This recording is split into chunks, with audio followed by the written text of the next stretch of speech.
may be seated. Today's scripture lesson comes from the Gospel of Mark, chapter 8, verses 27 through 38. Hear these good words. Jesus and his disciples went on to the villages around Caesarea Philippi. On the way, he asked them, "Who do people say that I am?" They replied, "Some say John the Baptist, others say Elijah, and still others, one of the prophets." "But what about you?" he asked.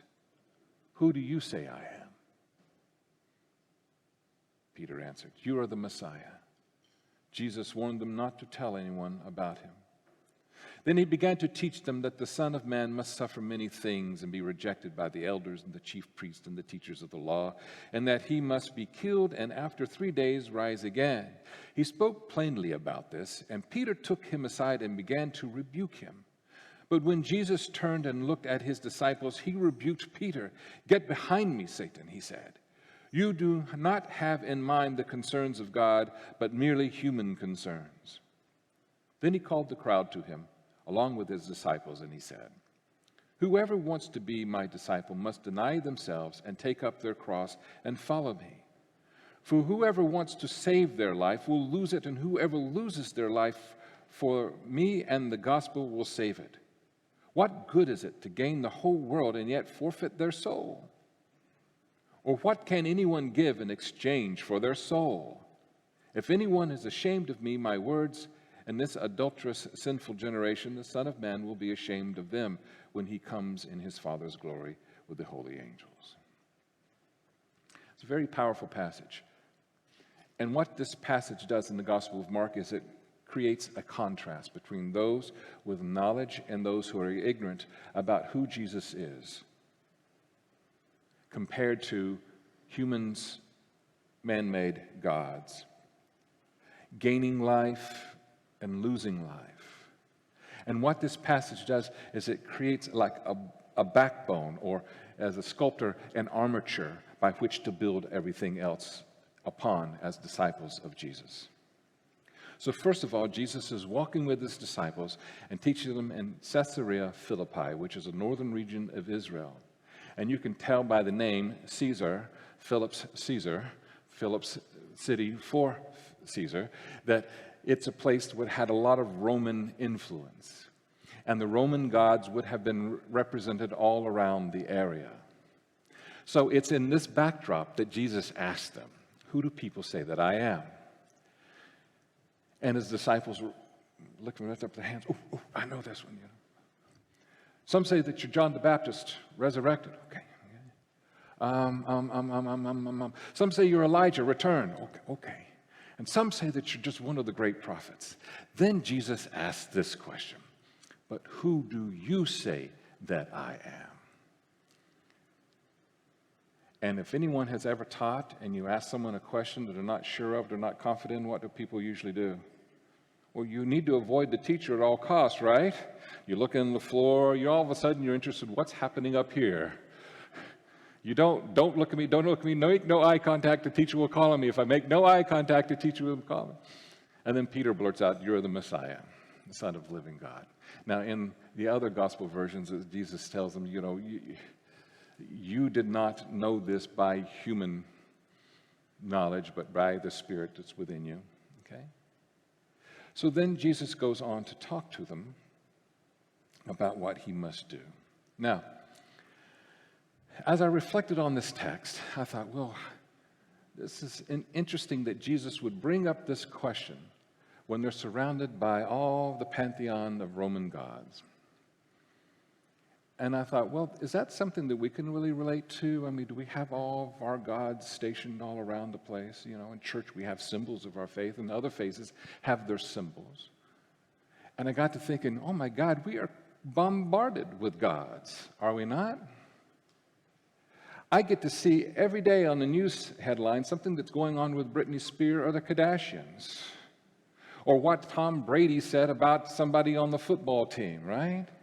I mean, we're constantly bombarded and distracted by all the gods, small g. Things that distract us, things that require our attention, things that we devote ourselves to that are not things of our soul. So yes, we have many distractions, many gods that we can put our energy into. The question for us is, which ones are we going to follow? Jesus asked the question, who do people say I am? So I want to ask you that question. Who is Jesus to you? Who is Jesus? If Kevin were, what's that? Life and truth. Okay, so Ruthie answered. That's who Jesus is to her. If Kevin were still up here, I'd have like the whole Jeopardy music going on. Dum bum bum. I'll say that he's not. I'll do it myself. Who is Jesus? All right. And so what I want to ask you now, not that you have that in your mind, how did you come to that conclusion? Is that a result of your own search, of your own soul, or is it something that you were taught? Your belief in Jesus, is it something that you believe because it's what you grew up with, or is it a result of your own deep search in your own soul? Who do others say Jesus is? I think it's a good question. The tradition that I grew up in, evangelical fundamentalist Christian tradition, that Jesus was God, equal to God's only begotten Son. There was never another one like him on all the earth.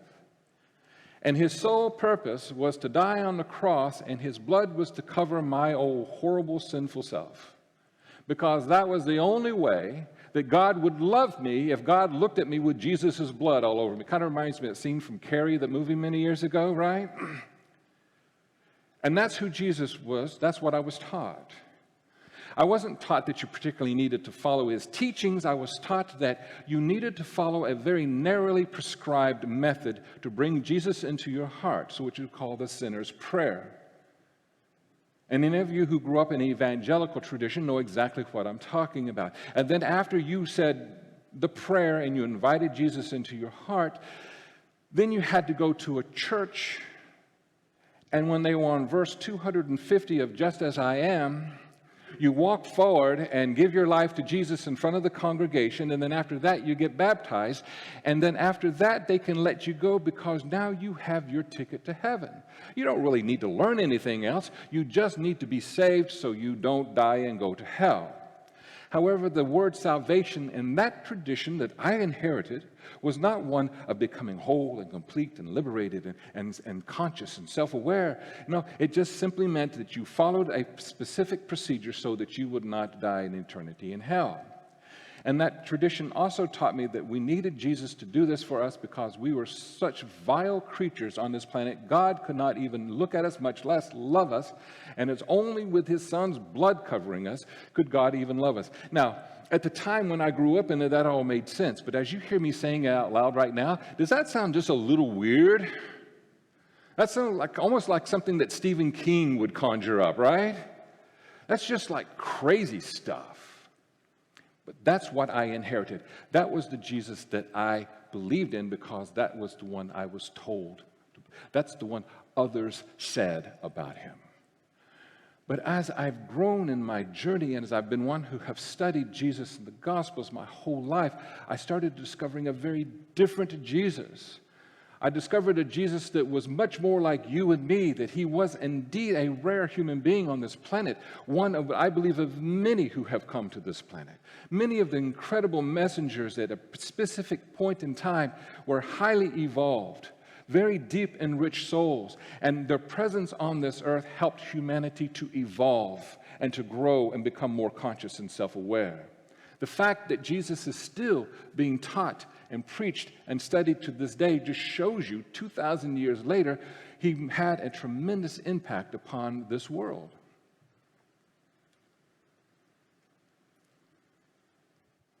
And the Jesus that I discovered is one who walked and got tired, one who ministered and was overwhelmed, one who had to take a break, but even when he tried to take a break, the needs of the people he served were overwhelming.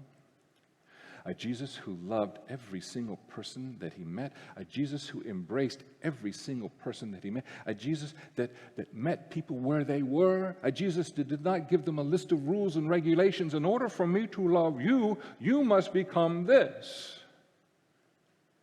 No, Jesus told his people, constantly that the table of God, God's great banquet hall, there's a seat for every soul on this planet, regardless. He challenged the fundamentalist religions of his day that the yoke was too heavy for the people, and they were not being drawn closer to God, but this yoke of religious piety and rules and polity and regulations was something that was actually keeping people separated from their faith. And for me, the Jesus that I discovered was one who has taught me that the most important part of this experience on earth is this: that you know your soul. Do you hear me? You know your soul. Now, there are many other important things in life, as we know. It's not just one, but you living from your soul rather than from your ego mind or from fear or doubt or disease or, chasing the lesser gods. There are many things to cause us to stumble and to keep us from that. But it's important that you know who you are and that you become fully conscious of this incredible spirit called God. And this God spirit is not one that's wanting to damn you as soon as God can, but rather will do everything God can to try to bring you closer to God's self and yourself. That's the Jesus that I know. And even as I say this to you, I'm not giving you a prescription of this is the Jesus that you need to know as well. Your journey and your experience with Jesus will be very different from mine. Why? Because you're different from me. I've come to these conclusions because of my own study and my own journey. How many of you have ever been to the Grand Canyon? Okay, most of you. Okay, imagine trying to describe the Grand Canyon to someone who's never seen it before. I've seen pictures of the Grand Canyon before I saw it the first time.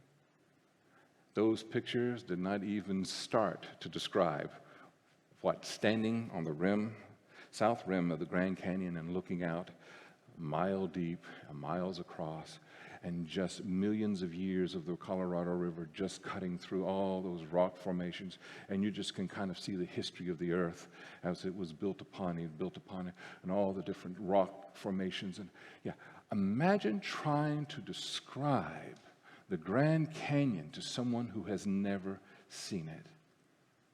I remember when I saw it for the very first time. It was years ago. And I thought, well, there's an exit here. Let's just get off here and take a look. I mean, how great could it be, right? I'd seen photos, right? I was the sun was setting. It was the most beautiful time to see it, right? Afternoon light, beautiful. Stood there, and when I saw it, my brain could not comprehend it. It didn't even look real to my brain. It looked like someone had taken a huge canvas and painted this just backdrop scene for, and then I'd close my eyes and I still could not imagine it because it was so grand, right?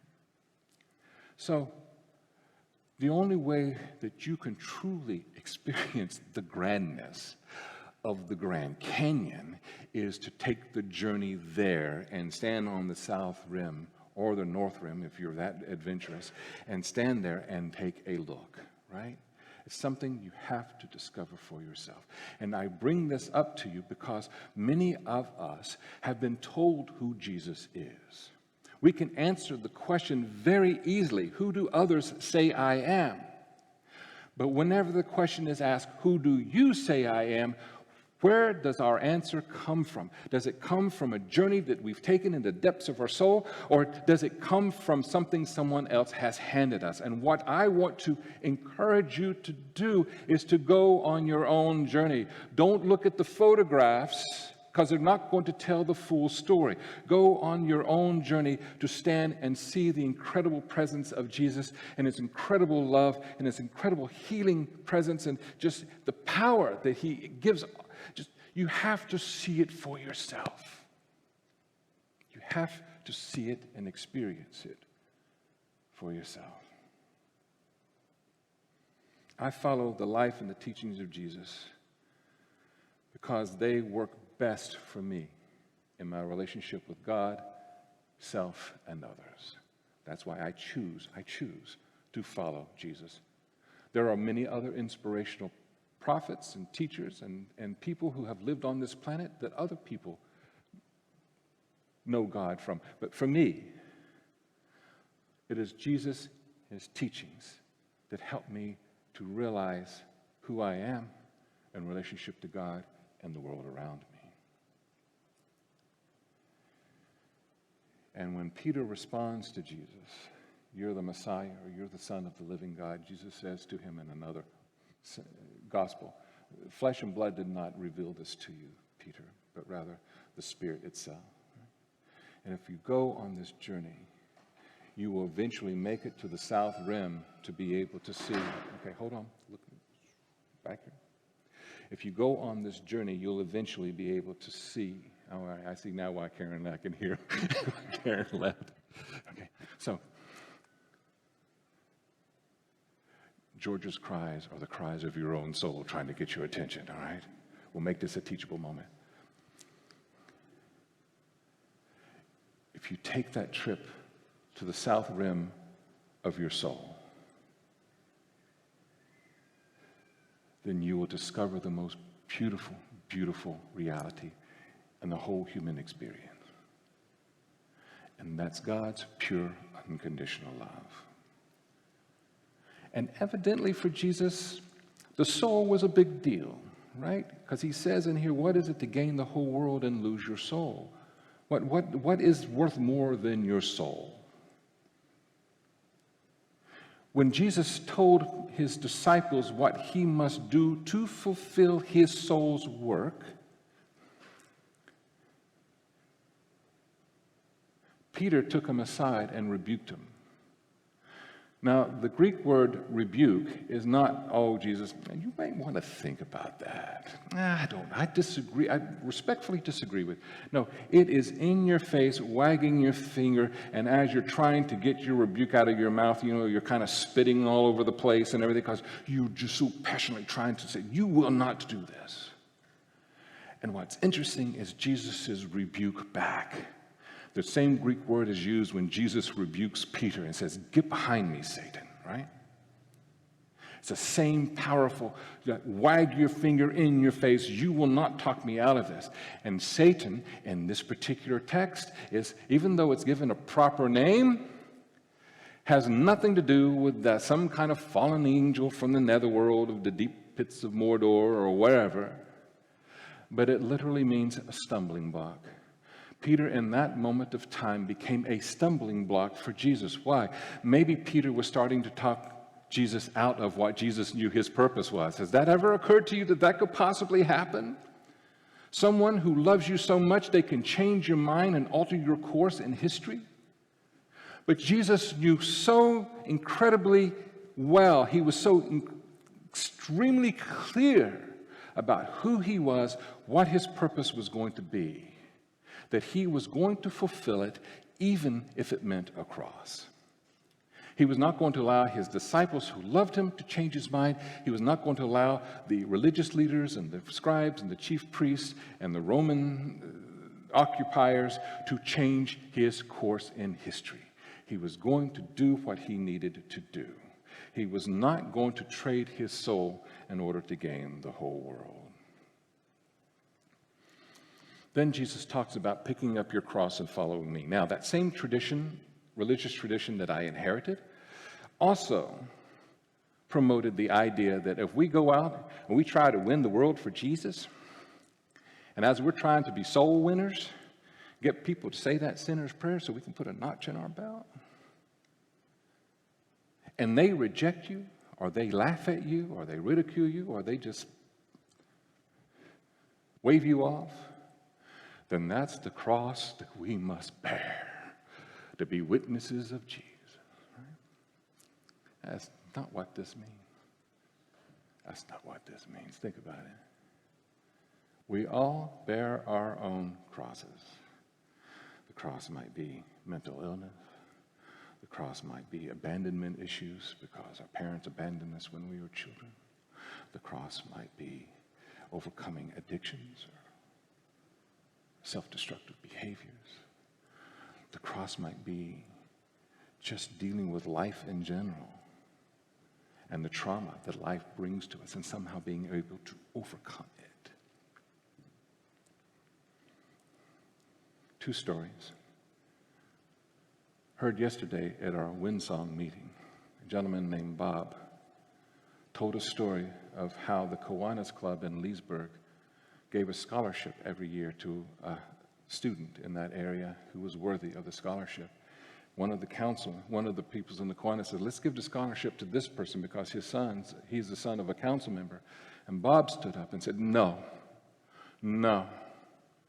There's a young lady here that makes straight A's in school, and she lives in a tent in the woods.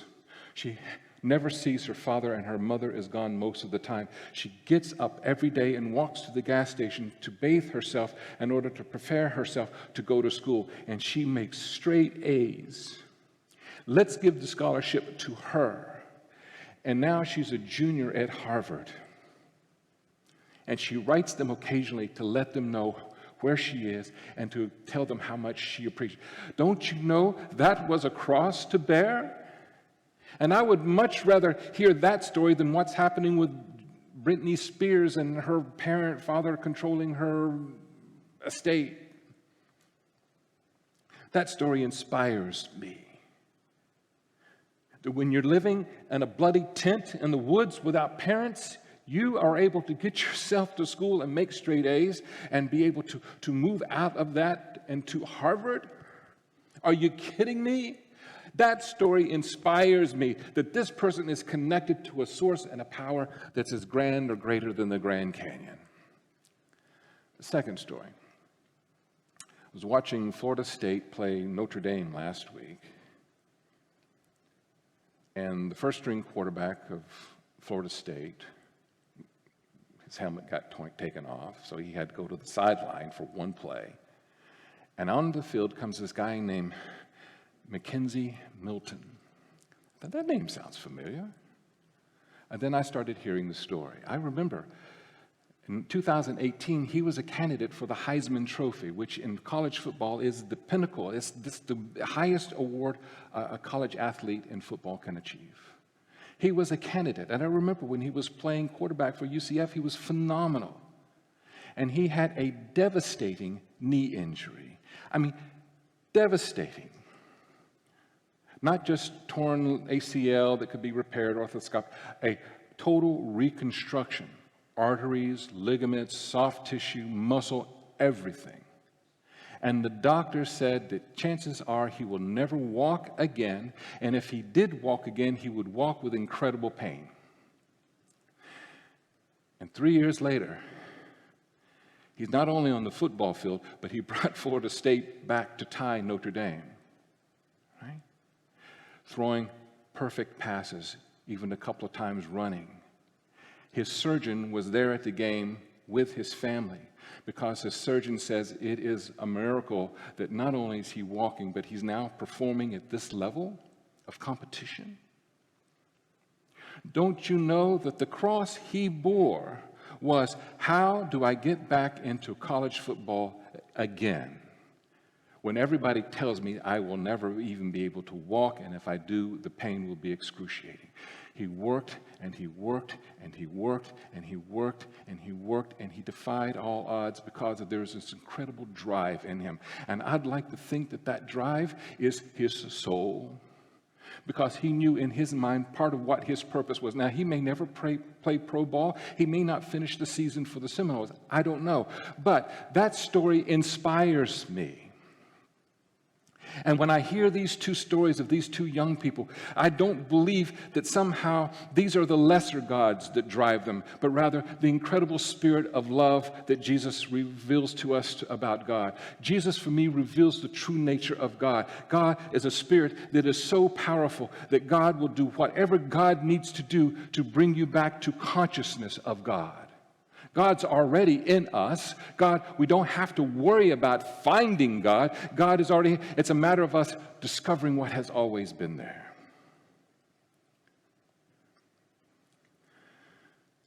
Most human beings don't live the dramatic cross-bearing experiences of the young lady going to Harvard or Mackenzie Milton. But all of us, in our own time, in our own way, have our cross we bear. And what is exciting about that is that as we bear those crosses, that somehow we discover this incredible spirit within us. It gives us the drive, determination, perseverance to be able to transcend those stumbling blocks, those little Satans that are placed in our path. And in process of doing that, we discover who we are. So, to end today's lesson, think about this question. Who have others said you are?